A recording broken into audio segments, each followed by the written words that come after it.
are rare occurrences in addition to the fear of long-term effects observed from past incidences. Such scenario highlights the need for creating awareness in the society and educating them about the justified and beneficial uses of radiation. This task of instilling trust in the public can happen only when the radiation professionals, scientists, and researchers are well trained to deal with any adverse situation and have the confidence in their own abilities. This necessitates development in teaching and training facilities to keep the radiation professionals updated in terms of safety and security measures. Medical physicists and radiation safety professionals are trained to deal with any kind of radiological or nuclear emergency and hence are the key persons when it comes to efficient enactment of all-round radiation safety and protection.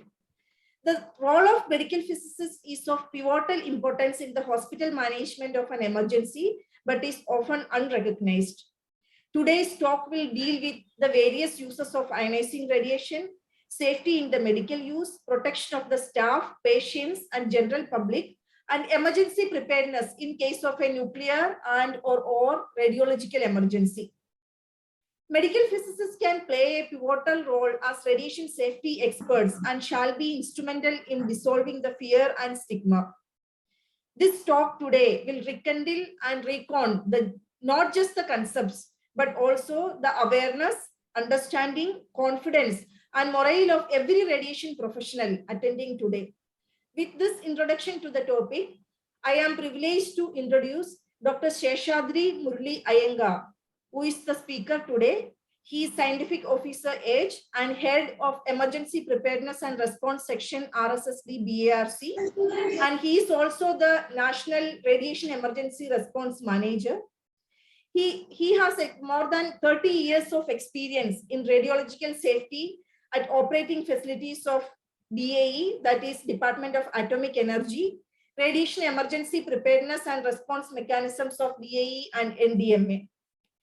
He has got Meritorious Operational Health Physicist 2012 for his immense contributions in the field of radiological safety at nuclear facilities by Indian Association of Radiation Protection, and he is currently the Secretary of the Association.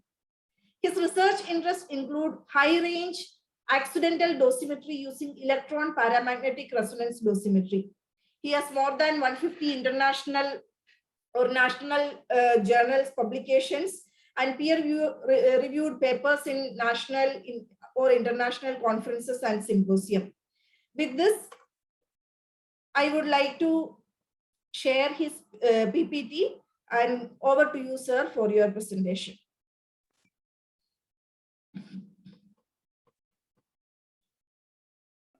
Here is the first slide, sir. Dr. Murali Iyengar, over to you, sir. Yeah. The floor is yours. Yeah, thank you. And before starting, I just request all the participants to keep your mics mute. And if you have any doubts, please type in the chat box. We will address them, each of them, at the end of the talk. Over to you, sir. Thank you. Good afternoon.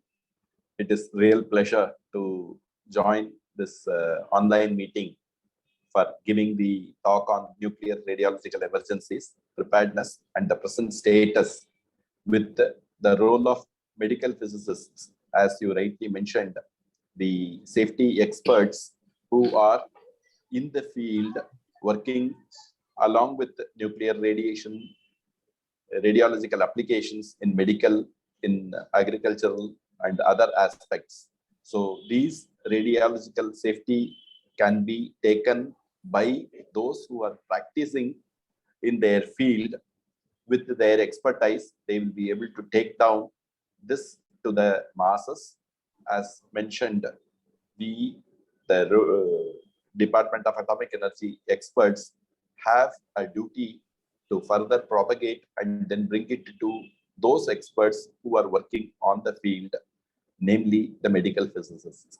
So I'll be happy and I am thankful to AFOMP for giving me this opportunity to go ahead and then express our experience and then take up the medical physicist's role in a serious time-bound manner to make nuclear radiological usage in a gainful manner in modern days to come.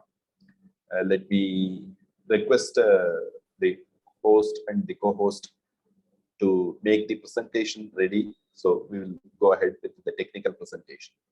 Thanks, and then let us start it.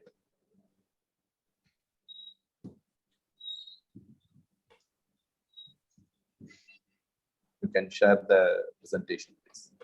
Yes, sir. Voice is clearly audible, I believe. Yes, sir. Thanks.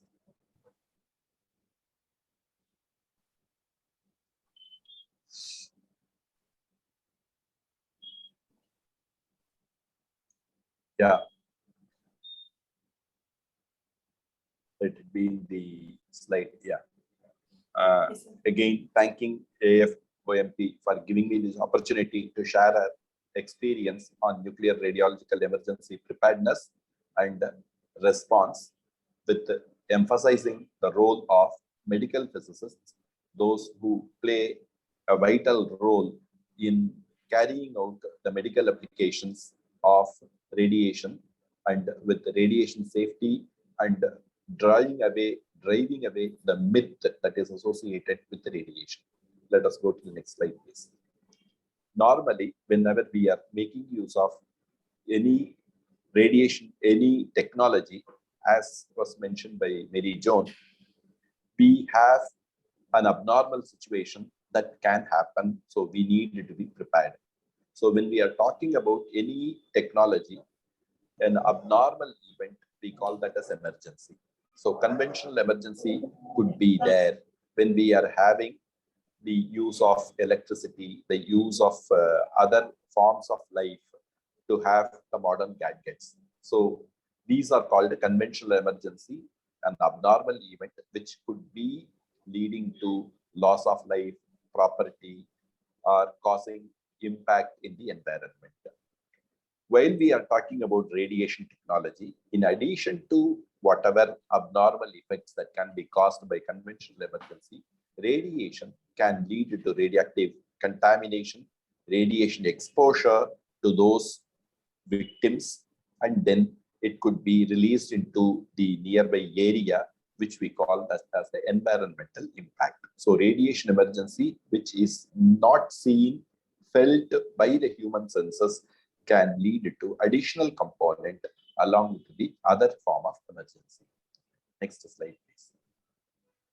So during radiation accident, as I was just mentioning in the previous slide, there can be undesirable or unfortunate injury caused by the radiation exposure, life loss, harm, inhabitable conditions to those who are affected by this radiation exposure.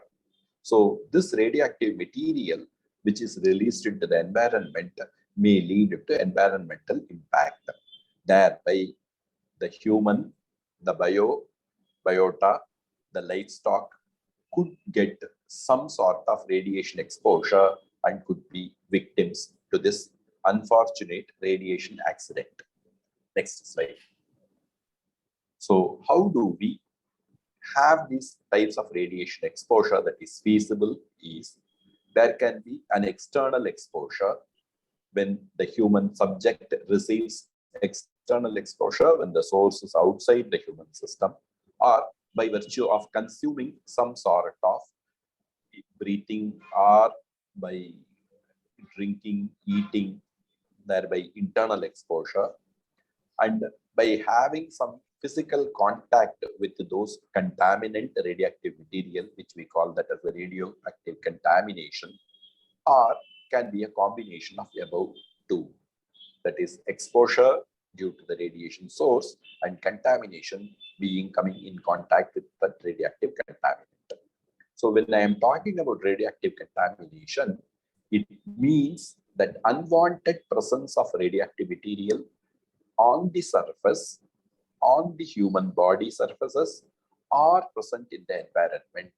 Since it is going to be measured, quantified in terms of activity per area, activity is expressed in becquerel, area is expressed in square meter or square centimeter, So it will be expressed in becquerel per square centimeter.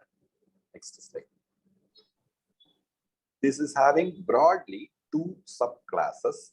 One is the nuclear radiation accident, which I will be speaking about just now. And then there is another subclass, which is slightly having more probabilistic behavior of occurrence, which is called the radiological accident. We will visit both. First, let us see what is nuclear accident. As medical physicists, you may be aware of the terminology, which is called fissile material and which can undergo critical chain reaction. This material which can undergo critical chain reaction like uranium-235 involvement, like plutonium-239 involvement, or U-233 involvement, where critical chain reaction is feasible, that sort of an abnormal event is called nuclear accident. It could be driven by a reactor, so reactor accident. It could be driven by this fuel fabrication facility where uranium-235 or plutonium-239 is enriched in their content. That is called fuel fabrication facility or enrichment facility, or where it is segregated from the used irradiated fuel rods, that plutonium-239, which is in the liquid form, segregated from the spent fuel, that is called reprocessing facility, or any nuclear facility which has got larger inventory of nuclear material, fissile material, or a nuclear weapon. A nuclear weapon, as all of us are aware, is fissile material in a ready-to-use form for the destructive phenomena. So this nuclear event due to the nuclear yield of a nuclear weapon, that will be also coming under nuclear accident, but it will be a larger scale, so it will be called a nuclear disaster. So if it is partial detonation that is taking place, then it will be lower in impact, so it can come under nuclear accident or nuclear emergency. So wherever there is a nuclear fuel cycle facility or a nuclear weapon program, which has a potential for this critical chain reaction, where this nuclear accident is feasible, potential possibility is there. Next slide, please.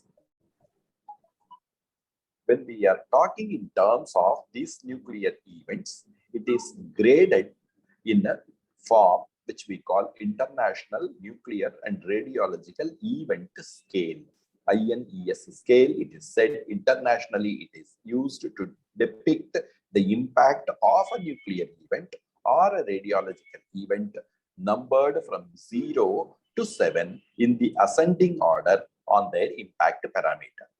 When the impact is nominal, when there is no life loss, when there is a marginal deviation from their work culture, these low-scale events where the impact is less is given numbers 0, 1, 2, or 3, where there will be no life loss due to that event. If by chance there is unfortunate human life loss associated with that event, we call that as 4, 5, 6, or 7 event, where there could be a larger impact, where it could be environmental impact, where the economic cost for revival of normalcy, these all will be structured to give this number 4, 5, 6, or 7. To give you an idea, in 3 Mile Island reactor accident, though there was no life loss, the economic penalty that US had to face was larger, a 5-scale event. In Russia, a reprocessing facility at Kishim in early 1950s, 60s underwent into a nuclear accident where the life loss is likely to be around 20 to 30, is billed as nuclear event scale 6 event. While the unfortunate events of Chernobyl or at Fukushima, the recent one, they have been numbered as 7 event. While in India, we had a non-DAE event where medical Copal 60 irradiator was sold into the market inadvertently, and one unfortunate life loss was reported that is a number 4 event. So 4, 5, 6 or 7 are larger scale events, could have even implications of life loss. Next slide. So this is what I was talking about. Nuclear emergency is the chain reaction related with the decay products of the chain reaction associated with nuclear fissile material, the Chernobyl event number 7, 3 Mile Island event number 5, Fukushima, the recent one, was a number 7 in the INES scale. While when we are talking about, there is the probability of such a nuclear emergency will be marginally considered to be less because this nuclear material is not freely available. It is available with the national, with the operator, which will not be freely available with all safety, with all operating procedures well coded, nuclear security accorded top priority by the nation. This nuclear emergency event, the probability is considered to be very, very less. However, if that unfortunate event happens, the emergency scenario will have a very wide impact repercussions, which will run to hundreds and thousands of square kilometers.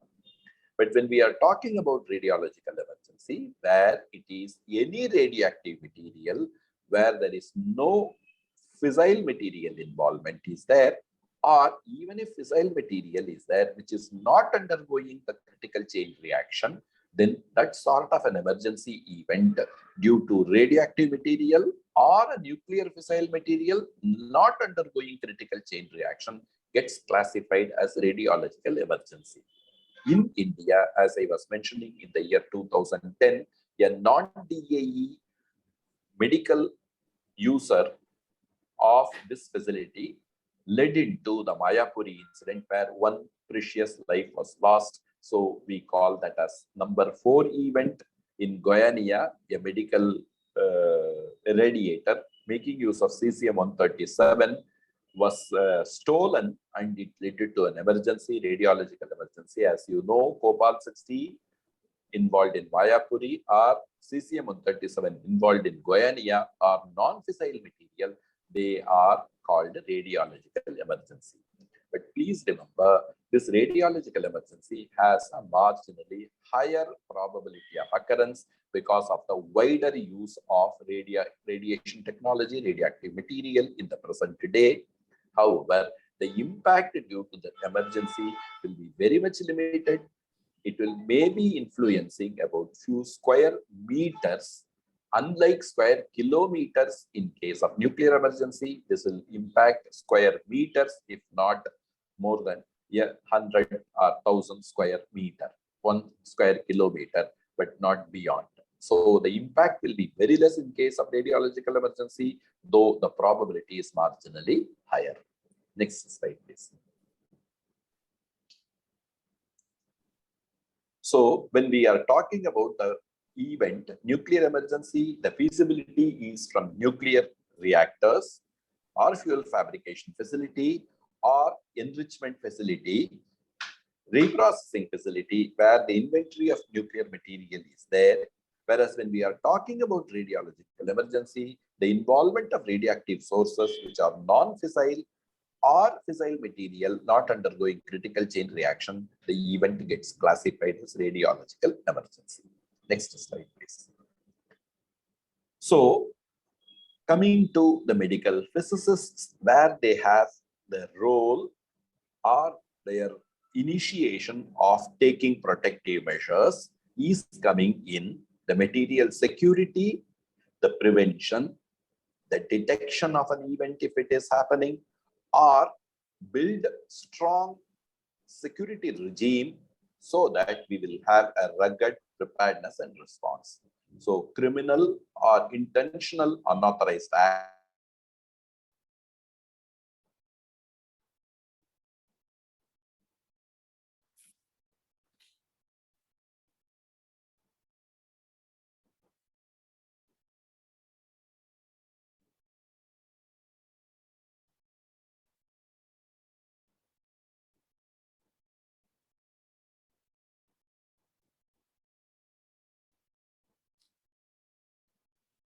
Sorry, Mary, I think there's a internet connection issues. Yes, Yep. yes.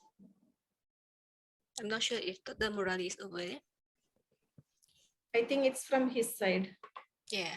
because other things are working fine. Okay, he might already disconnected.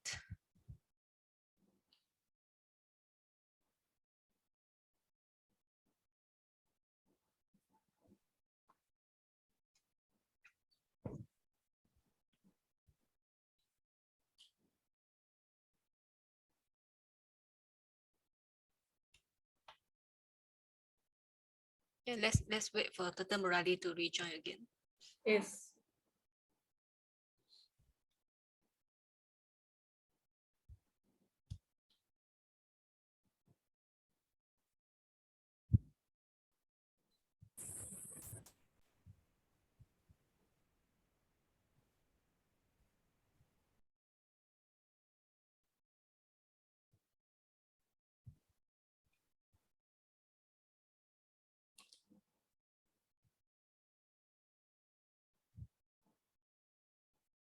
Mary, maybe you can ask the Yes. participants if they have any questions. Yes. I have requested them to type it in the chat box so that he can attend to all those at the end of the talk. Yes. Let's see. At the same time, I request all the participants, if you have any kind of queries regarding nuclear or radiological emergencies or their management, please put it in the chat box so that Dr. Murali can attend to that at the end of the talk. And he is the radiological or nuclear emergency manager of India, and he has vast experience in managing radiological emergencies at different parts of the world. So he will be the right person to answer to the queries regarding radiological emergency management. So please type in your queries in the chat while we wait for Dr. Murali to join.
Mary, do you have Dr. Murali's contact number?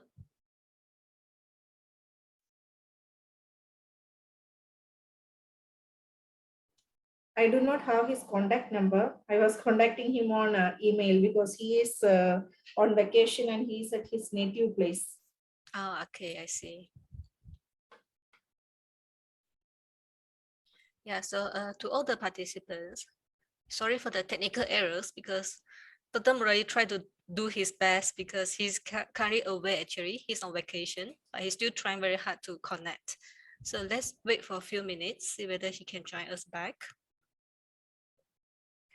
And I see some questions in the chat. First for the certificate. So I sent out the link. Please fill in the link, the forms to get the CPD certificate. And also about the presentation slides. So we are doing the recording for today's sessions, and all the recording lectures will be uploaded to the Afomp website. And also we have a YouTube channel. If you go to YouTube, you type in Afomp, you will find our Afomp channel. So all the past webinars and all the recorded lectures will be there.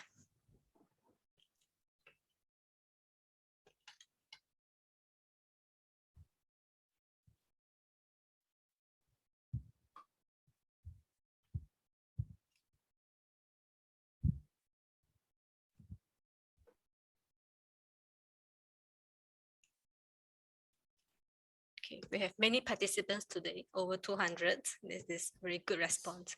So it proves that this is a very important and very interesting topics.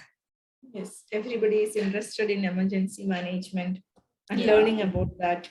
Yes. Good afternoon, madam. Good afternoon. Good afternoon, sir. I contacted Murali Oh, Yes, thank sir. you.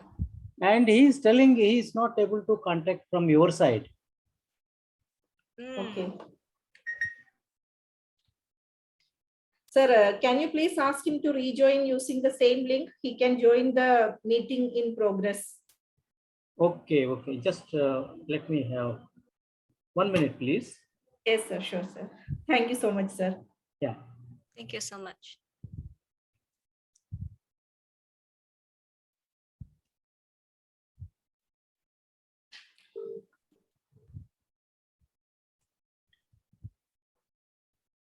Yeah, Murali, they are asking you to rejoin with the same link. I am trying to rejoin, but it is not taking. Probably their system is slow. One of is Zoom.com, it doesn't get connected. Madam, you are able to hear his reply. Yes, yes.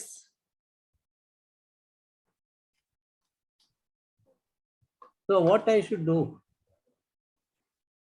Murali, just hold the line, please. Just Yeah, a second.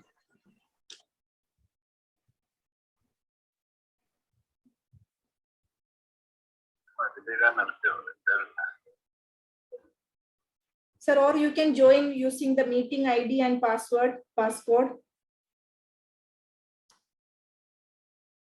Murali, you are able to hear? Yeah, tell me. Please join using the meeting ID. The meeting ID is 923. Then I will join from my iPhone itself. I did from my Yes, sir. I will try again from iPhone. It is Yes, getting sir. connected, then it is fine. Okay, sir. Please do that. They are giving the meeting ID.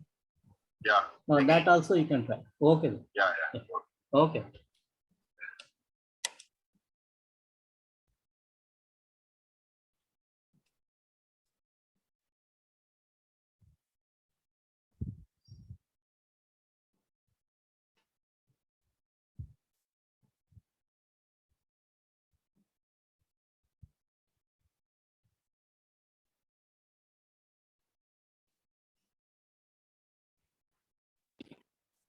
Hello, dear ma'am. Hello. Hello. Ma'am, can we? Actually, the speaker lost his connectivity. He is trying to join again. Please be patient with us. Sorry for the inconvenience caused. Okay, ma'am. Thank you. Okay.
Hello.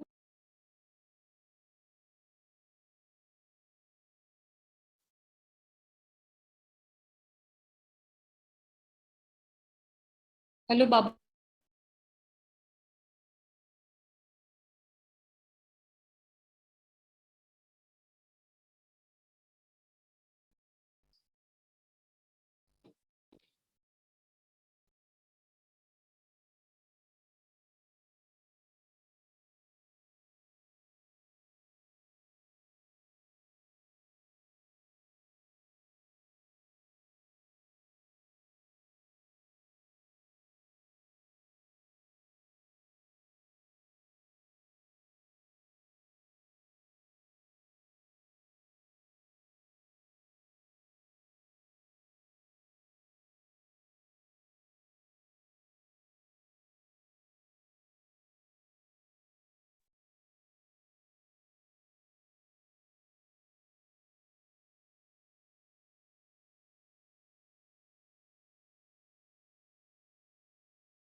Yes, sir. Dr. Murali has joined back.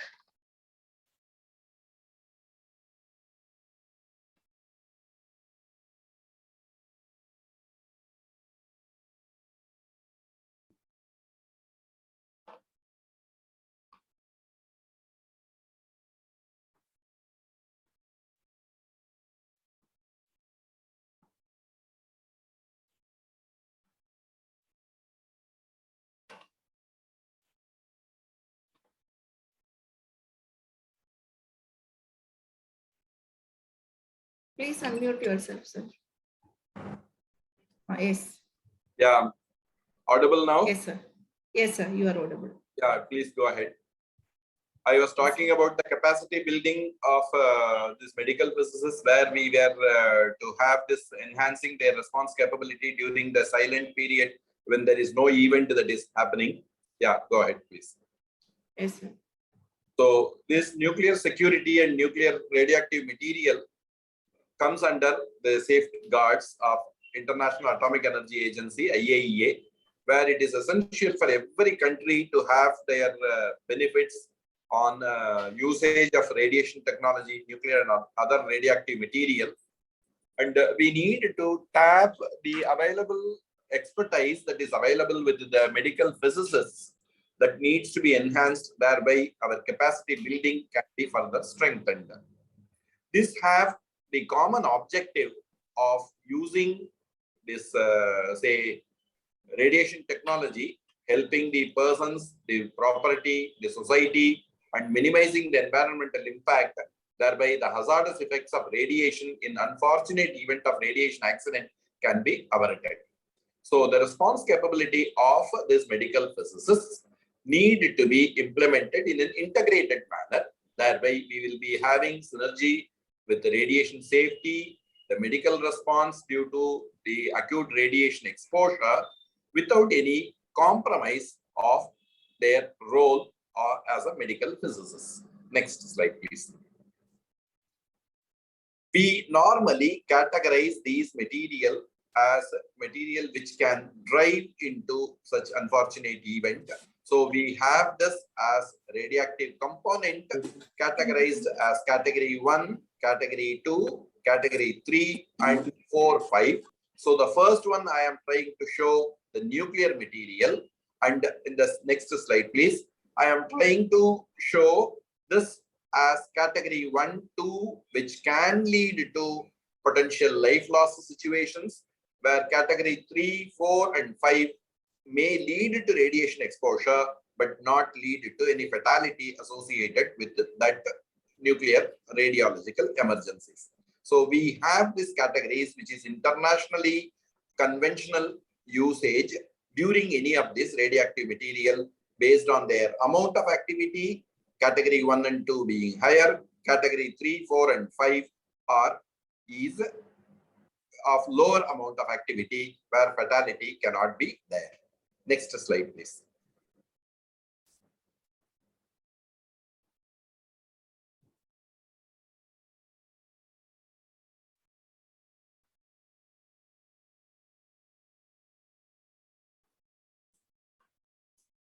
We lost you again, I think, sir.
Yeah.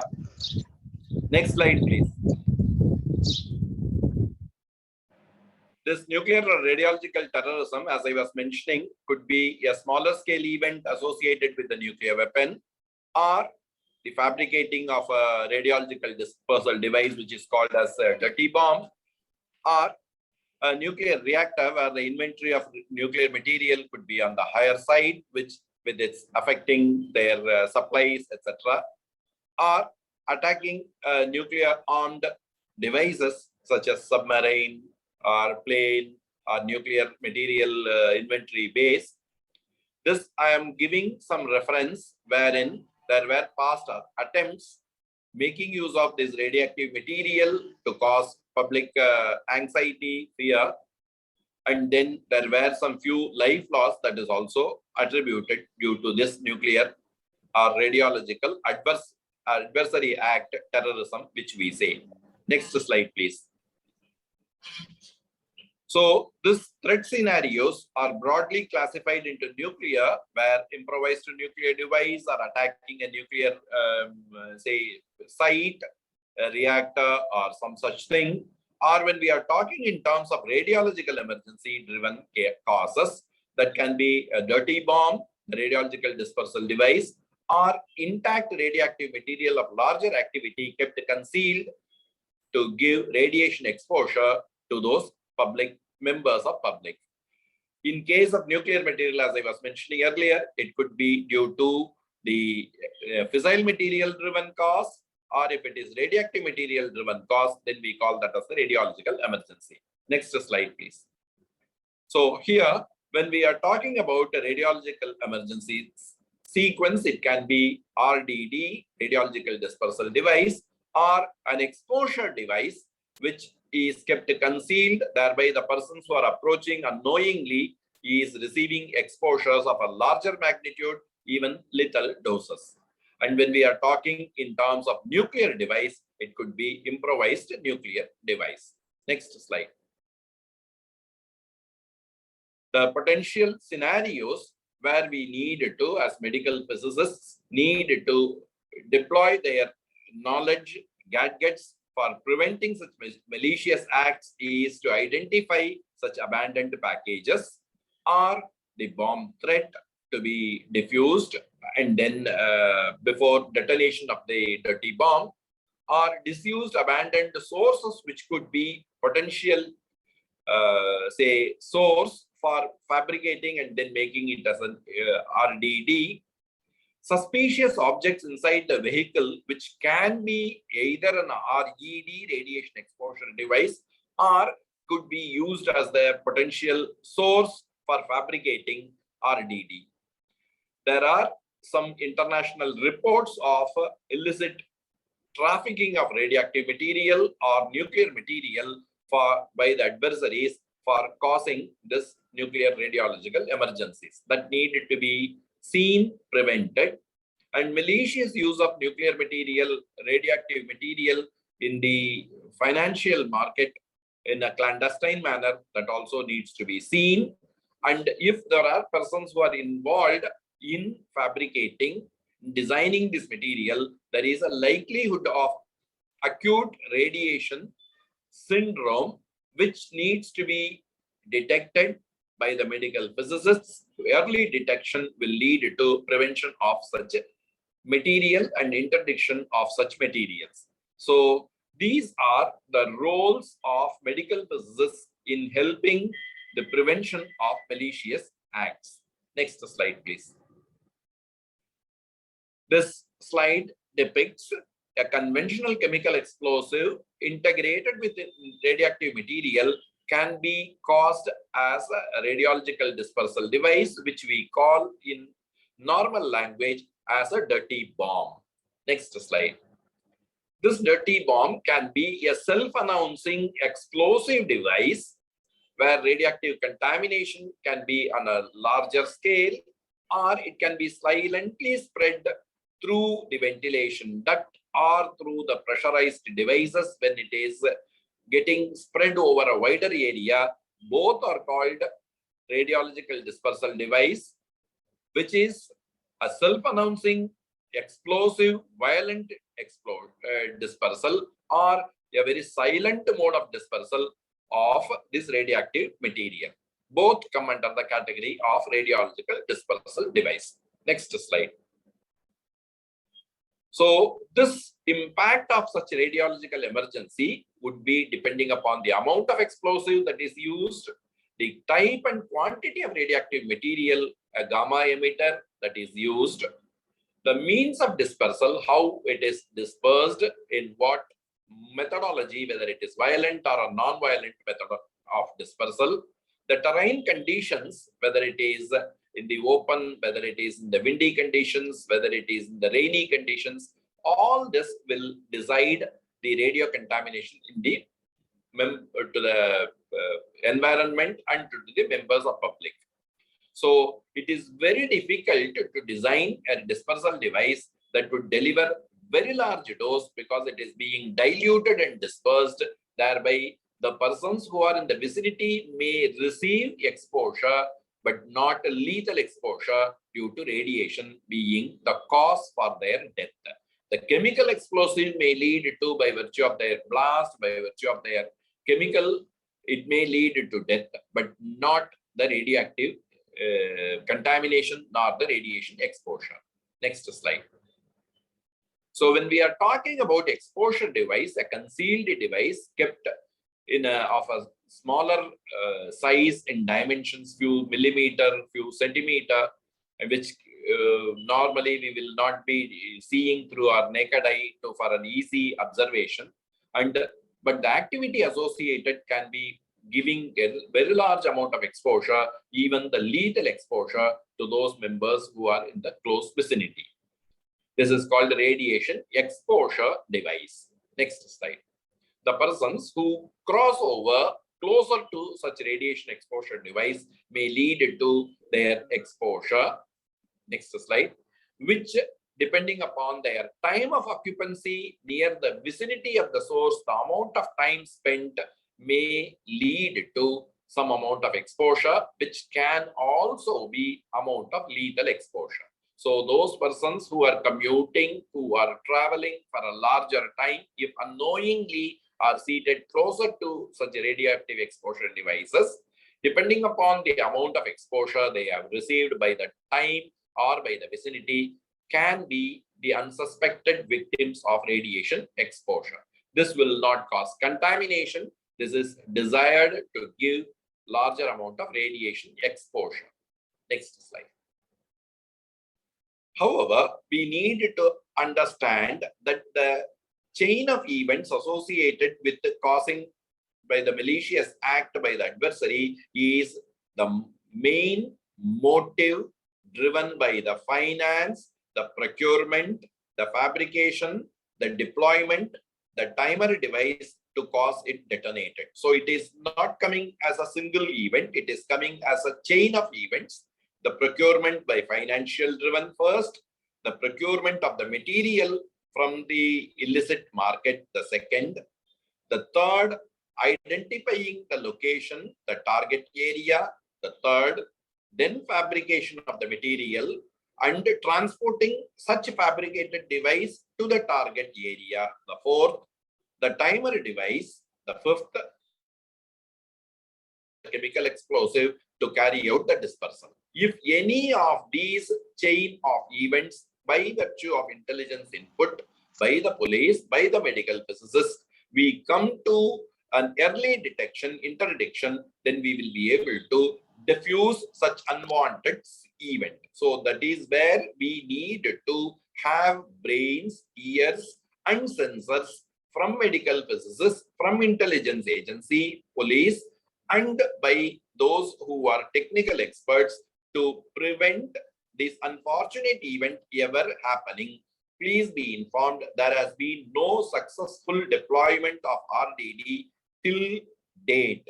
So we will be able to keep this track record of successful non-deployment of RDD if all right-thinking people come together and then integrate their potential, integrate their gadgets, integrate their technical know-how to keep this glory of non-usage of RDD or RED by the adversaries.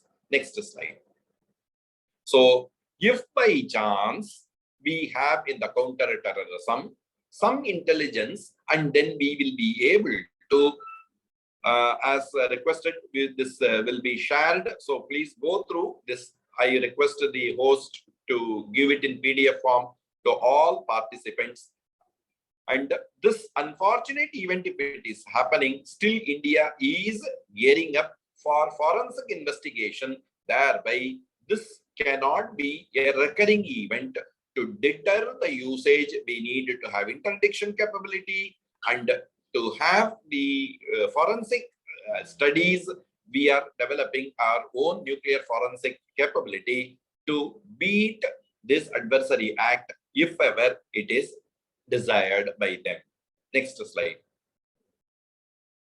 So, where medical physicists face a role, the challenges, to my knowledge, what we have is there are limited medical professionals who have got an idea about this medical aspects of radiation. The second one, the medical physicists need to have idea about the hazards in the right manner and enhance their response capability. The medical physicists need to have their hospitals where they are associated to develop their plans and procedures and enhance their capability.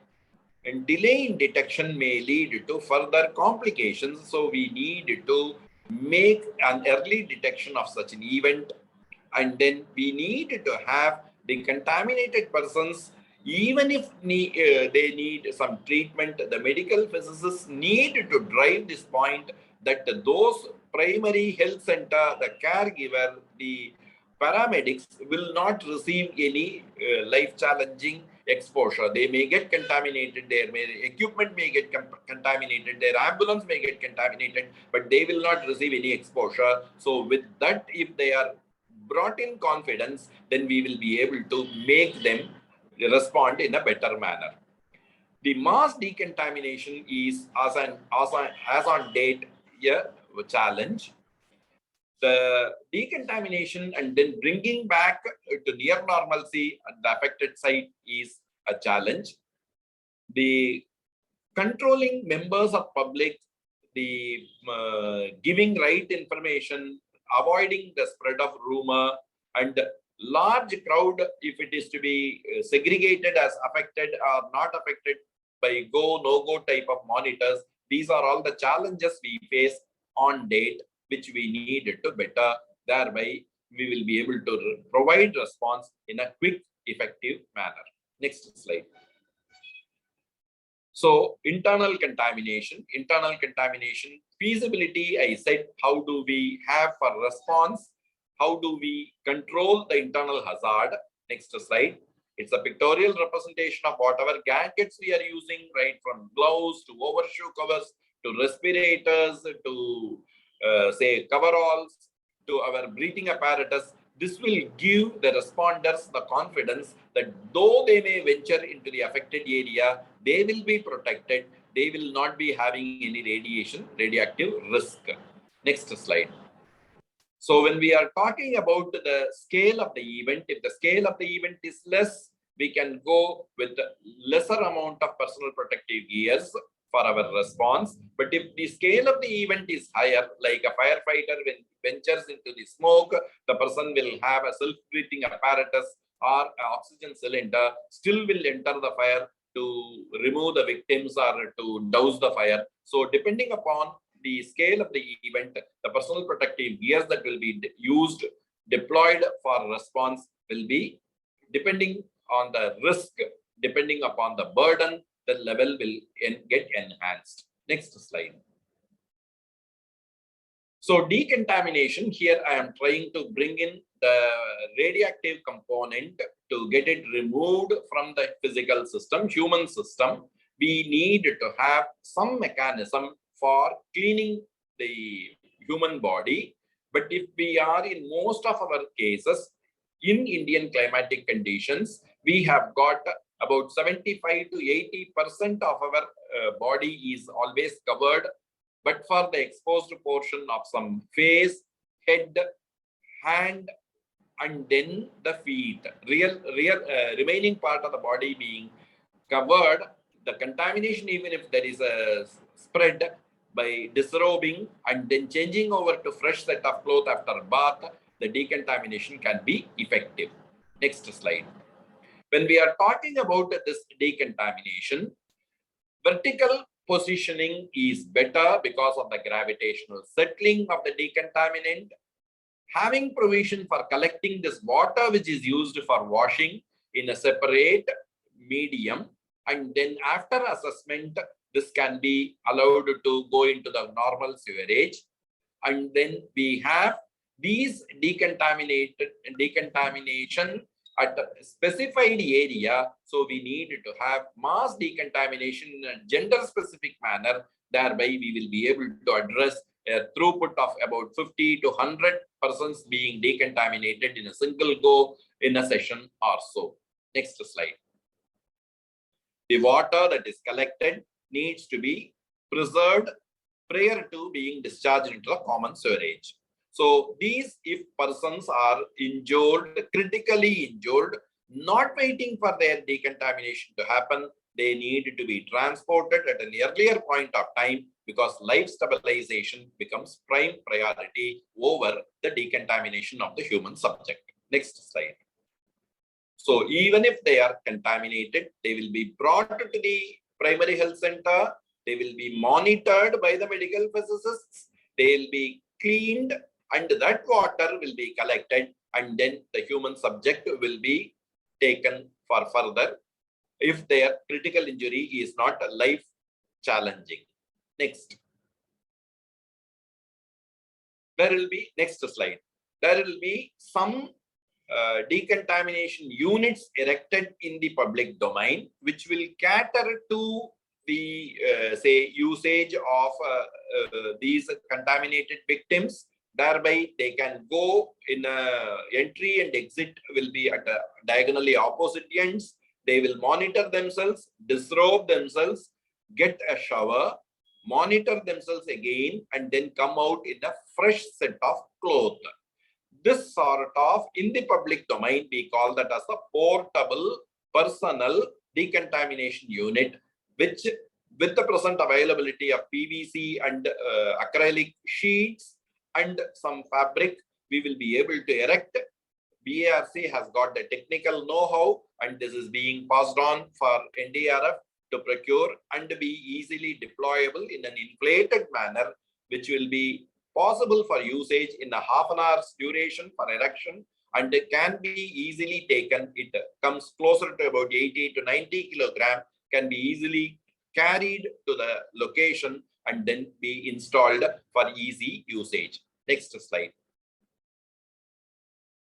When we are talking about the prioritization, the life stabilization is accorded top priority. If the person is injured but not a life stabilization at stake, then they can be decontaminated by the portable decontamination unit and then taken for medical coverage.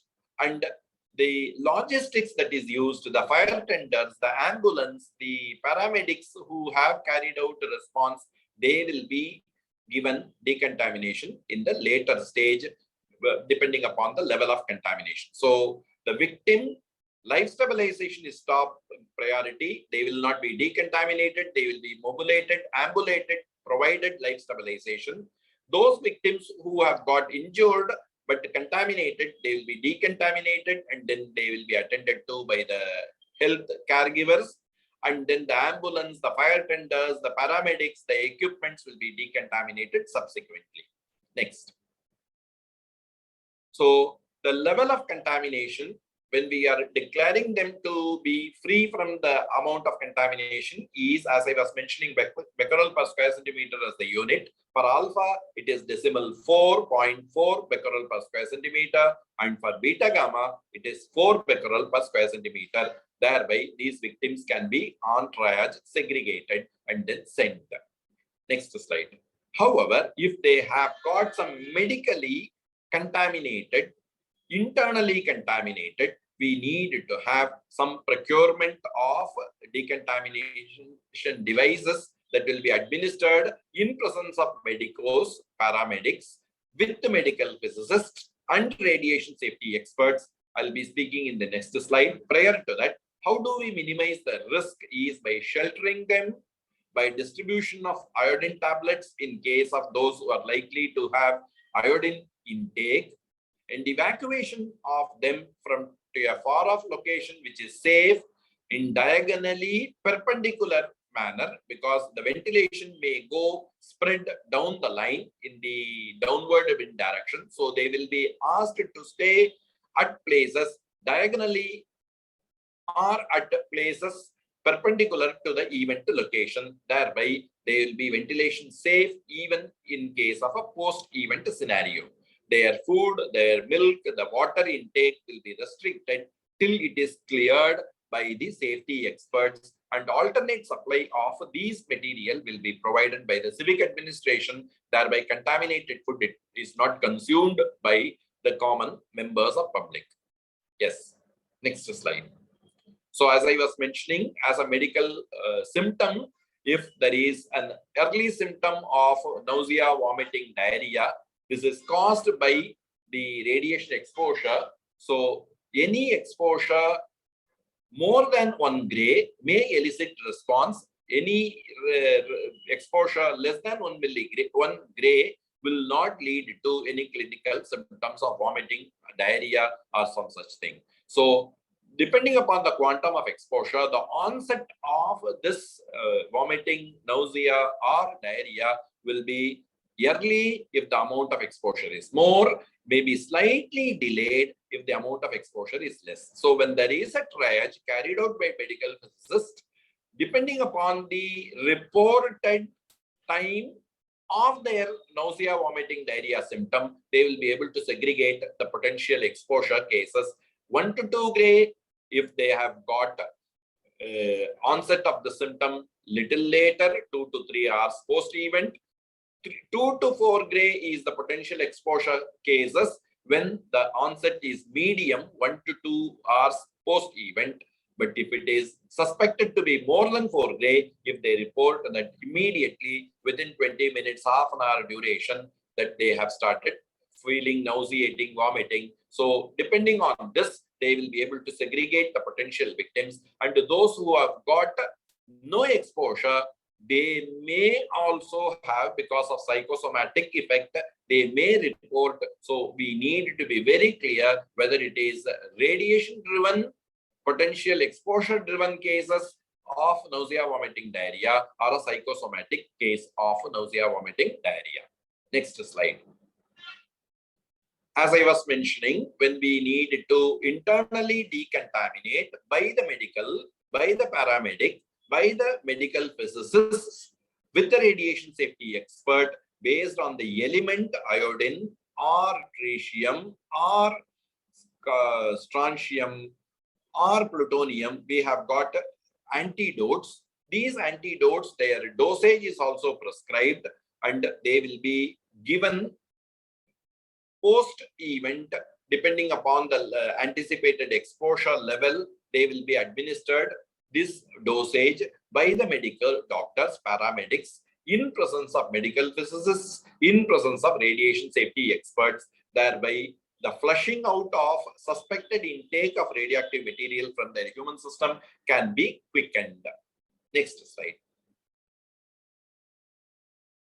So say,chological aspects, as I was mentioning earlier, even if there are cases, please be informed that there will be a overwhelming cases reporting on nausea, vomiting, diarrhea, though they may not have received radiation exposure because of the fear, because of seeing, visualizing a person nauseating, the other person may also have nausea effect. So psychological effect, by and large, 90% of the reported cases may not be true radiological victims, but they come and then medical facilities that is available for use during response period may be overwhelmed. So we need to have thorough mechanism for carrying out triage and then giving the response in a proper manner. Next slide. So we work in case of planning, preparedness and response, a nuclear security event. We involve the law enforcing agency, the fire, the medical, paramedical staff, the medical physicists, the radiation safety experts, all these people need to have their role identified, their executing their job in a sequential manner that also needs to be brought in. So this, in the next slide, I am going to show how they will be sharing their responsibility independent of the seniority, juniority, or the hierarchy in their post to come for response during these events. Next slide. So when we are talking in terms of their radiation emergency response, we need to know what we are supposed to do and what we are not to do. So then we will be able to carry out the response in an effective manner. We need to be very calm, composed during response. Thereby our efficacy of response will be better. We need to cover our mouth, nose and nostrils. Thereby our respiratory intake can be prevented. If there is no possibility, like a simple mask or a wet handkerchief will be doing the job, we need to stay indoors. We need to keep our doors closed. No AC, no ventilation drawn from outside because the potential contamination prevailing in the environment. And if they need to be taken to a place for their evacuation sheltering, then the buses, the logistics that is used should have provision for closed window and then choice of route which is not affected by radiation contamination. And what we don't do is we should not be panicky, we should not give unconfirmed reports, and we should not be making use of evacuation as a means of running away from the event. We need to give the priority for elders, the expectant mothers, the women, the children, and then the male. They will get evacuated in an orderly manner. We need to do so thereby the radiation emergency situation can be in a better manner. We will be able to carry out all response in a timely way. Next. So the key points, what I would like to emphasize here, medical stabilization is the highest priority, independent of contamination of the human. Decontamination is effected to the victims based on their chances of survival, their age, their chances of survival. These all will be the driving criteria. Precautions and decontaminating patients to the exposure and contamination risk for the staff. When we are talking about medicos, paramedics, they need to be very clear that while providing health care, they will not be subjected to any extra risk of radiation. We need to carry out mock exercises, training, drill to this primary health center, caregivers, the medical physicists. Thereby, they will be able to do it in a real scenario, in an improved, in a better manner for response. Pre-plan adequate medical supplies and surgical instruments, survey instruments, etc. Thereby, at that time, we should not be found wanting. Early symptoms like nausea, vomiting, diarrhea is an indication, and it may be triage we need to do. Thereby, we will be able to carry out the affected members in a proper time-bound manner.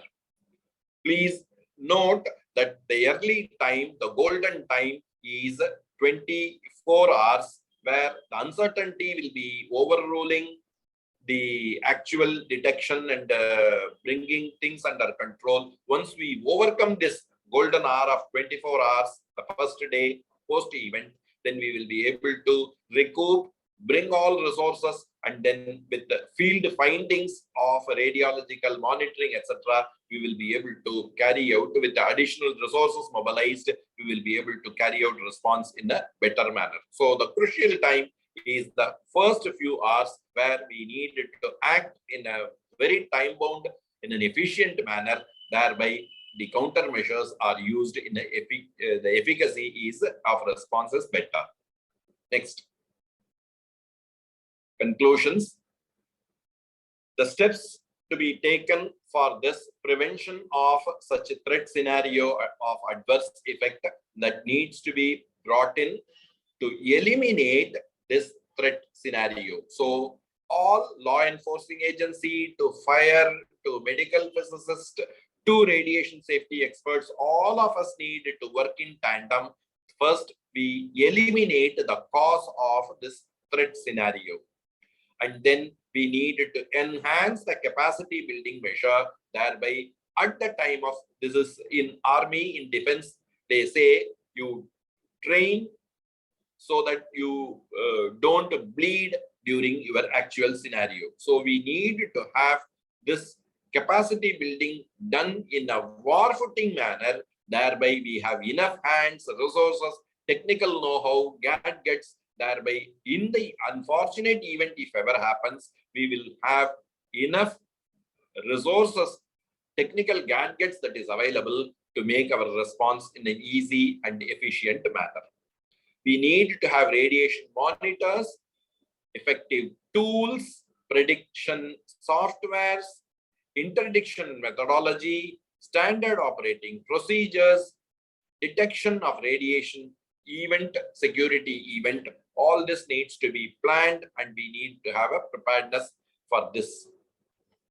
We have radiation safety officer associated with every radiation technology user, be it in industry, be it in medicine, be it in agriculture. So medical physicists are those arms and hands and brain for us to give feed for preventing such event. So medical physicists have got a vital role in prevention, preparedness, and response.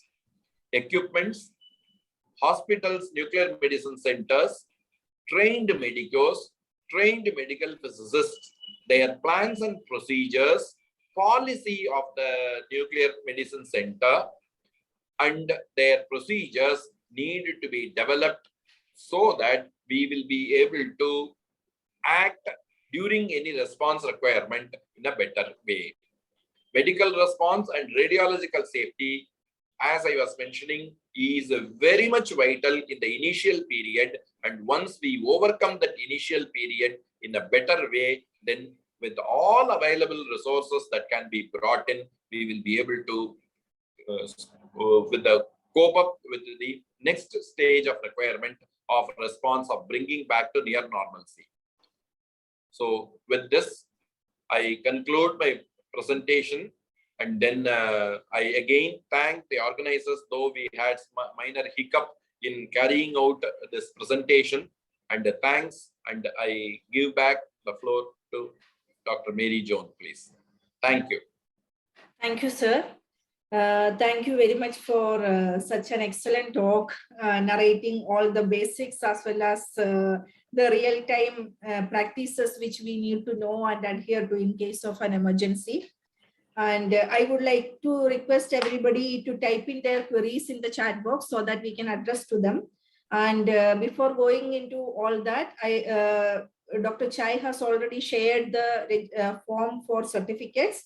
So all of you, please copy the link and please type in your details so that you will be receiving the certificates for participation, provided you have attended the seminar for more than 40 minutes. And today we had a very good participation of over 200 participants of varying disciplines. Like we have medical, not only medical physicists working in different areas, but also radiation professionals of other streams, radiation oncologists, radiologists, nuclear medicine physicians, and technologists of all these specialities. So like generally when it comes to any emergency, and if there are nuclear or radiological emergency added to that, everybody is fearing about the personal exposure while doing the medical procedures or life-saving procedures in the event of a catastrophe. So if from your experience, can you say the medical personnel who address to the needs of the injured or victims, whether there is an incident of people getting very high exposures that could lead to personal hazards, radiation hazards? Good question, actually. This medical physicists will be able to plan their exposure in case of medical doctors. Thereby, they need not have to be worried about their time of occupancy in healthcare giving. They will be having any exposure. If by chance they are treating any contaminated victim, they will not have any additional risk. It is like any treatment of non-contaminated victim. They can treat. Only thing is they need to change to fresh set of clothes after the care is given. It is like when we are having the present COVID situation, these people were making use of coveralls and all that, and they were still giving health care to those COVID patients. In a similar manner, a radio-contaminated patient can be given health care by these paramedics, by these medics, without having any risk of radiation exposure. That is one. And by chance, they needed to carry out any operation or removal of injected, say, flyer objects, sharpeners, etc. The medical physicists, the RSOs, will be giving time limit for their involvement in carrying out medical response to these medical doctors. I would summarize and then say the medical doctors, the paramedics, need not have to worry about their radiation exposure when they are treating any victim with a suspected radio contamination. Otherwise, they will be able to get support from radiation safety experts for any exposure, potential exposure situations. Thank you, sir. That's very morale boosting for all the medical professionals as well as medical physicists to know that we can confidently do the work which we are meant to do at the time of emergency. And like in olden days, our fear was about nuclear exposures and everybody's knowledge is about Hiroshima and Nagasaki and things like that. But recent days like Fukushima and all tells us that how much ever we are prepared, there could be natural calamities which can lead to very serious problems. So are we prepared for that kind of events, and how efficient is our preparedness in this regard? Actually, this is two different situations. One is nuclear weapon is a nuclear disaster. Nuclear disaster is altogether a different cup of tea. And there, the chances of survival, in one of the slides, I made a remark that their medical attending to their medical emergency will be on the basis of the chances of survival. So this medical nuclear disaster related, let us not worry about, because the chances of survival in the near vicinity will not be there, where the impact will be tremendous. And if there are chances of survival, it can be some few kilometers away, then there these people can be very well treated based on their chances of survival. So nuclear emergency, where we are a reactor driven or radiological emergency driven cases, these situations will be much less in impact of radiation exposure. We need not have to worry. But that is a different, so we need not have to compare these two. This nuclear disaster event is what is scaring us. Let us not go into that, because that is unlikely to happen, and no country will ever have that wherewithal to do that in case of such a nuclear weapon attack. Let us hope that such an event and misfortune never happens and we are all saved. Yes, sir. Thank you. And there is a question from Pallavi Pawar. How do we differentiate minor and major spill in case nuclear medicine? Is there specific limits defined in terms of radioactivity for major and minor spills? Yeah, major spills and minor spills, when we are talking about these type 1, type 2 type of packages, they are clubbed to that. I will give letter, my mail is there, so I will letter, you please ask her to mail me. I will give complete technical detail how it is classified. For a rough idea, one can say which is coming less than 500 becquerel per square centimeter can be taken as minor, and which is more than 500 becquerel per square centimeter, if it is transferable, then we call that as major. But this is a rough number. I will give exact value when it is addressed to me by mail. Okay, thank you, sir. And there is another question from Sanja Ipu. She's asking, is there any protocols in place for the radioactive waste management from industries and mining sites using radioactive live sources? Yeah, we have got Atomic Energy Regulatory Board, which gives commissioning clearance for these sources, which is used in industry, which is used in nuclear medicine centers, which is used in agriculture or other forms of radiation technology, right at their point of commissioning. And these radioactive waste, they are not called nuclear material because they are not new. Though people we use nuclear waste, they are called radioactive waste. These radioactive wastes, there is a protocol which, unless they follow, with RSO supervising and then providing report periodically to AERB, their license can even be cancelled. So there is protocol with Atomic Energy Regulatory Board, which periodically reviews their radiation safety and then provides the periodic licensing of their facility to be operational. It is there, and there is no radioactive waste ever allowed to come into the common sewerage from a nuclear medicine center. They will have delay tanks. They are all using short-lived radionuclides for their diagnostic and therapeutic purposes, and they will be, after the level brought below category 1 waste, which will get further dilution before entering into the sewerage, common sewerage of the civic administration. So there is plans and protocols are there. For liquid, even gaseous release is not allowed because they are using sort of filters which will be filtering off, and there is solid waste. They will be asked to incinerate, convert it into smaller blocks, and then it will be taken for their waste management. So all these 3 phases, it is protocols are there. Thank you, sir. And in continuation to that, the next question is from Debolina Mukherjee. She is asking, what is the limit of dose or exposure rate for radioactive waste sewage from radioiodine therapy wards? Radiotherapy wards, they need to radioiodine therapy wards. Yeah, radioiodine. Iodine 131 is a short-lived radionuclide. They need to collect in delay tanks, and the limit is 3.7 microcurie. It is microcurie. Yeah, 3.7 into 10 raised to 4 becquerel per ml is the limit for discharging into the sewerage. No, can I say something? It is 22.2 microcurie per liter. Microcurie, it is I said in terms of 22.2 microcurie per liter. Agreed. You are talking about microcurie. I talked about becquerel. So 10 power 4 becquerel and microcurie are coming closer. So you are right. That value is right. Yes. Thank you, sir. And thank you, Professor Kheruka, also for your comment. And the next question is from Shivanand Bhushan. He is asking, what response taken in case of fire in radioiodine, like gaseous leakage from the storage lab? When there is fire people, they will be given respirators.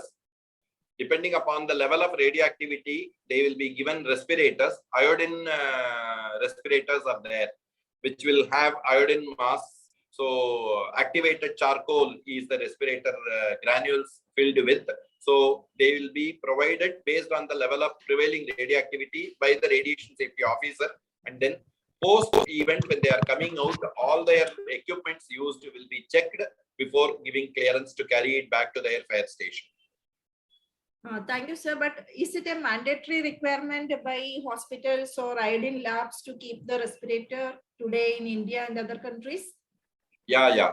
When they are dealing with iodine, they need to have charcoal filter papered respirators, because in any eventuality, conventional respirator, iodine vapor can percolate and then go in. So they need to have charcoal, impregnated charcoal cartridge filters in the respirators. It is mandatory. AERB requirement it is. Okay, thank you, sir. And there is a question from Dr. Pamela Jayaraj. She is a consultant radiation oncologist, and she is asking, what is our involvement in the fissile material cutoff treaty? How is it monitored in a vast country like ours? Fissile material is possessed only by the National Laboratory, Department of Atomic Energy. So fissile material inventory with the public, members of public or any radiation technology user is in India is nearly zero. It is 0.00005%. We can say it is nearly zero. There is no nuclear material availability in non-national laboratory cases. However, if this is there, it is coming under nuclear security regime where there are reported events of theft of material or trying to steal that material. We address these situations and there are no confirmed possession of nuclear material with non-national laboratory agencies. Okay, thank you, sir. And there is a question from Dr. Subhash Keruka. His question is, if there is any contamination, what we should do? We should measure the exposure that is in microsievert per hours or DPM or CPM. Acha, when there is a contamination Yes, is measured becquerel per square centimeter. Contamination only if it is very, very large. If it is millions of becquerel per square centimeter, then it may lead to exposure. Contamination is likely to spread. So we need to segregate from the high contaminated, intermediate contaminated, low contaminated areas. If we have segregated the low contaminated area and then cleaned, we can confine the contaminated area, and that contaminated area can be cordoned off, and then we can address to decontamination of the highly contaminated area. Less contaminated, intermediate contaminated areas can be decontaminated, leaving high contamination area in a cordoned manner. Depending upon the radionuclide associated with the contamination, with the radio decay, we can plan this radio decontamination of a highly contaminated area. In our laboratories, we have got warm zones, hot zones, and zones which are closer to near occupancy. So we segregate and then we carry out decontamination based on the level of contamination. Thank you, sir. And next question is, what is the difference between the radiation exposure from contamination and exposure? Radiation exposure is even a sealed source, a shielded source which is intact can lead to radiation exposure. If the level of contamination is very, very large, if it is airborne in contaminant like pollutant in the atmosphere, these are all called air contamination or ground contamination. If the level of contamination is very large, then they may lead to exposure. But contamination per se is likely to spread. It may go from one place to another to the third. So we need to prevent spread of contamination. Contamination can cause radiation exposure only when the level of contamination is very, very large. Otherwise, radio contamination will be only measured in terms of becquerel per square centimeter, not in terms of microsievert per hour. But if the level of contamination is very, very large, then it may be resulting in microsievert per hour, if not in millisievert per hour. Thank you, sir. That clarifies many doubts of many students and medical physicists as well as other professionals. And another question is from Dr. Abraham Pulielil Abraham. He is asking, he is thanking you for your informative session, and he wants to get clarification on the difference between a nuclear accident and a nuclear incident. Is it based solely on life loss or economic impact? Nuclear accident, nuclear incident, as I was mentioning in international nuclear and radiological event scale, if it is an anomaly, if there is just deliberate bypassing some safety systems, and if there is an event which is influencing only the local area, not going into the public domain, these are all called 0, 1, 2, and 3 events. There will be absolutely no life loss. Normalcy can be brought back within few hours to few days. Then the economic impact is also very, very less. Then we call that as a 0, 1, 2, or 3 event in international nuclear or radiological event scale. If there is an unfortunate life loss, even if it can be brought back to near normalcy at a lower point of time, it will be given number more than 3, 4 minimum. So it is life loss or economy or the level of contamination, etc. will be deciding factor, and it gives 4, 5, 6, or 7. If there is a life loss, even if it is retrieved back, it cannot be given number 3, 2 or 1. It will be minimum 4. In Mayapuri, we lost one life. So though it could be brought back to near normalcy within a fortnight, we gave number 4 in international nuclear event scale. Thank you, sir. That further explained your slide in the presentation. And the next question is from Dare Adiva. He is asking what to do as RSO. He works in a PET CT facility. A patient urinated after injected with FDG F18. I cleaned the machine with methylated spirit. Are there other things to do to ensure safety? Why the patient urinated on the couch while inside the gantry. So other than cleaning with, yes, okay.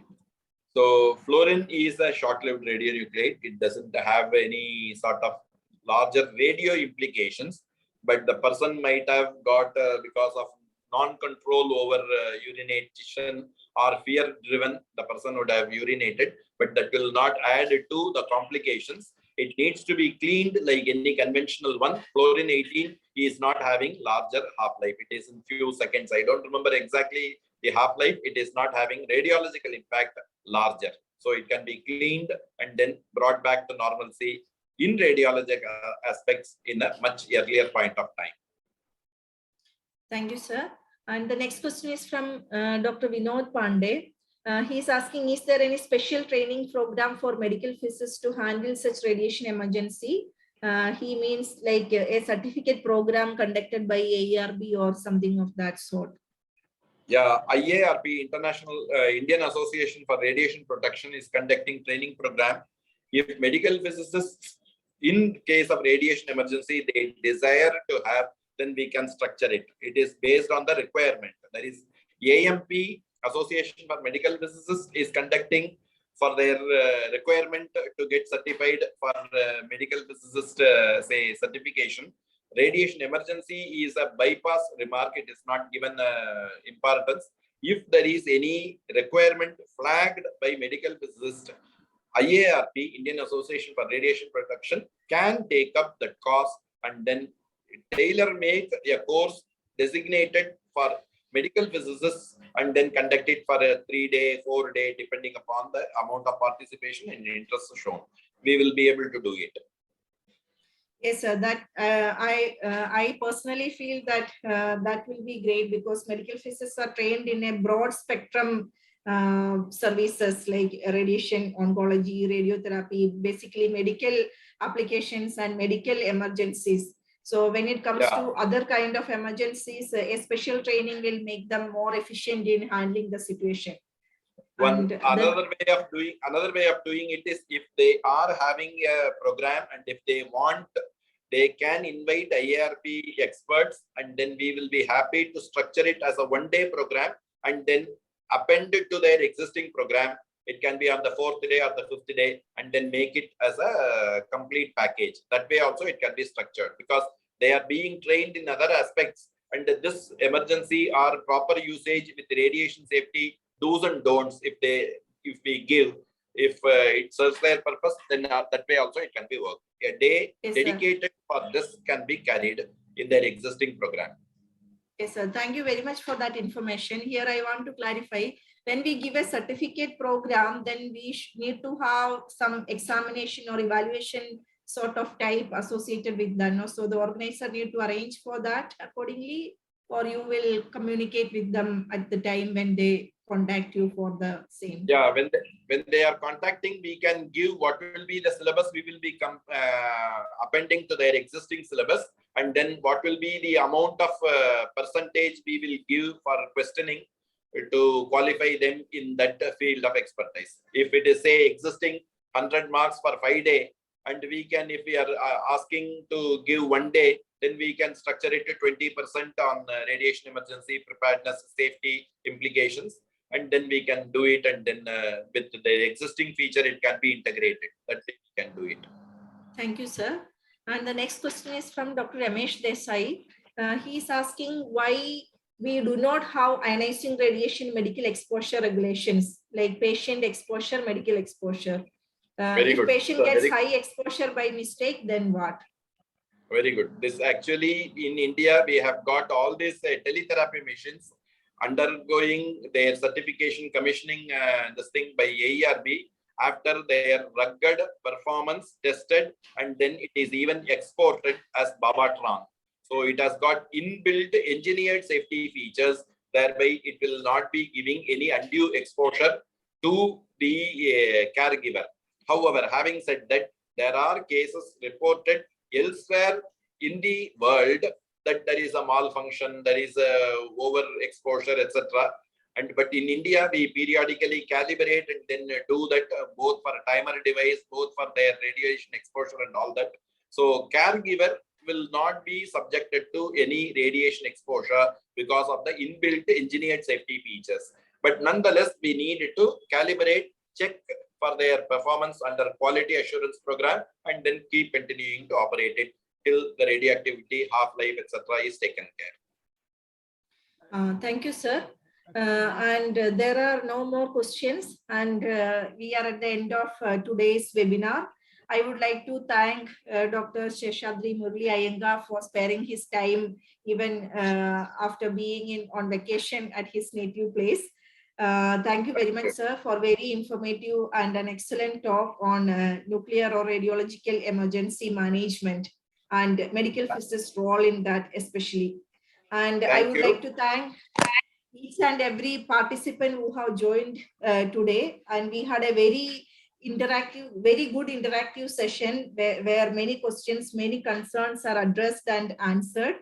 So that makes us more confident of our roles and our capability to do manage such situations if they arise. That also is there, and many questions are there regarding the certificates. This program is having 2 CPD points, and the certificate will be issued with the form given in the chat. Kindly copy the link given in the chat, fill your details, and if you have attended for more than 40 minutes, you will be receiving your certificates on your email. And along with that, this lecture is recorded. So this will be available on the website Afomp from tomorrow. So you can download or view it at any time of your choice. And Dr. Murali Iyengar's email ID is available. Anybody needs to further clarify any questions, you can contact him directly, and or contact me also for his email ID or contact details. He will be happy to answer. And thank you very much, everyone, for attending today's webinar and making it very interactive and very useful for everyone who attended. And there are a few people who raised their hands. Dr. Desai, Dr. Kheruka, would you like to add something? Yeah. Madam, can I say one thing? We are discussing about the emergencies, but still there is no guidelines that how to handle the medical emergency if occurs during the treatment of iodine patient or a lutetium patient. Suppose if the patients if patients have a heart attack, then how do we handle that patient? What are the precautions we should take while handling that patient? If there is any emergency operation needed, then how we do that, how we can calculate, do that things, because of in case of iodine 131, it has a large activity into the patients. So this is my question to Dr. Murali, that how we can prepare these guidelines and how we can tackle these problems. Yeah, I'll respond. Actually, there is some guideline prepared for this under NDMA. It is there, medical emergencies. It is there a 2009 or 2011 document. You can go through in NDMA site and then try to download, or if you are not successful, you can mail me. I will try to help you out with that document. One, having said that, there is a document, sir, but not in the details.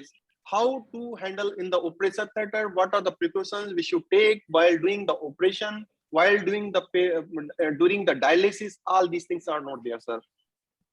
Okay, this is actually a dynamic event because this is medical emergency situation is case to case specific based on our past experience we need to derive. I would be glad if you are bringing in these points and we can make a document which gives probable answers to your queries. If that is a collective effort. If you are having some experience of handling and if we are having experience in radiation safety, we need to have a handshake and then prepare the documents which will be useful for the others down the line. So Yeah, it is a sure, dynamic sure, sir. situation. You please flag your requirement in proper platform, whether it is AERB or something, we will be able to address and then bring a comprehensive say response related document. Sure, sir. Thank you. Thank you. Thank you, sir. And Dr. Ramesh Desai, please unmute yourself. Dr. Iyengar, thank you very much. Your lecture was very good. But you told that, Babatron and all, any machine, external or Indian made, can do accident. Accident means accident. It is not that imported or, I worked 20 years in India and 20 years abroad. And there is a necessity of IRMER, that is ionizing radiation medical exposure regulation, to be implemented in India, I think, because I know the situation. I worked in several hospitals in India and I know the situation. The dosimetry is very poor. The rules are, if the rule is there, then and then everything will be done. That is what I am thinking. It is my opinion, and AERB must understand this thing. It is easy for you to tell from your side, but at the field, at present I am in medical, cyclotron, working in medical cyclotron, producing F18 FDG, and distributing to North India all over up to Srinagar, but the thing is that it is necessary that IRMER must be implemented by AERB anyhow, Yeah, okay, thanks. It is a practical advice you are trying to give. This I am giving out of my experience in handling and then carrying out. And if there are any lacunas that is felt, it is to be addressed by the regulator as well as the user. It can be done. And as you rightly mentioned, and during my talk also I said Babatron, it is engineered safety features are there. Nonetheless, there are possibilities. I also admit that there is possibility of a mechanical failure that may lead to some unwarranted exposures. So we need to bring in with our past experience, and you people as experts operating these devices need to give your input how to overcome such situations if ever they happen. Yes, it needs to be done. Thank you, sir. Thank you for the comment and your view on that. And there is the one last question. Oluwa Rotimi Ogundade is asking, with physics electronic first degree and radiation and health physics or medical physics second degree, can I apply for RSO in any organization? Yes, yes is the answer. Yes, they can. The only thing is they need to undergo level 1, level 2 and level 3 RSO certifications are there. Level 1, level 2, they will be easily fitting in. They will be able to apply and get certified as RSO. AERB also gives their RSO certification. So they can visit the site of AERB and then check for themselves whether they fulfill the criteria. In my opinion, yes, it is feasible. Yes, thank you, sir. So we have come to the end of it. And at this point, I would like to thank Dr. Murali Iyengar for today's very interesting lecture. And we have our knowledge has definitely improved. Thank you, sir. Thank you very much. And like today, we were having the 25th Afomp monthly webinar. So I would like to inform all of you that this is a monthly event. Every month there will be talks on topics related to medical physics and radiation protection, safety, and all that of topics of interest to medical physicists. So kindly join every month. And I would like to thank Professor Chowgule, Professor Chai, and all other organizers for arranging this event. And with this, I would like to hand over the floor to Professor Chai. Thank you very much, Mary, Dr. Mary. And yeah, thank you very much, Dr. Murali, for the very excellent talk. We received many good feedback. And thank you so much for your time, despite you are on holidays now. Yeah, and thank you, Dr. Mary Joan, for your excellent contribution as the moderators. I'm not sure you can see my screen. I'm sharing the next webinar's information. Do you see my screen? Yes, we can see. Yeah, so this is our next webinar. It will be on 7 July. So we will send out emails to everyone and you can register for the webinars. And a lot of people are asking about the recorded lectures and all. So it can be found here at if you go to the Afomp website, you click on the Afomp webinars. So all the past and the upcoming webinars will be here and you can actually watch the recorded lectures here. And another options, you can go to YouTube, you just search Afomp, there will be an Afomp channels and all our past recordings will be there. And that's including our Afomp School Symposium as well.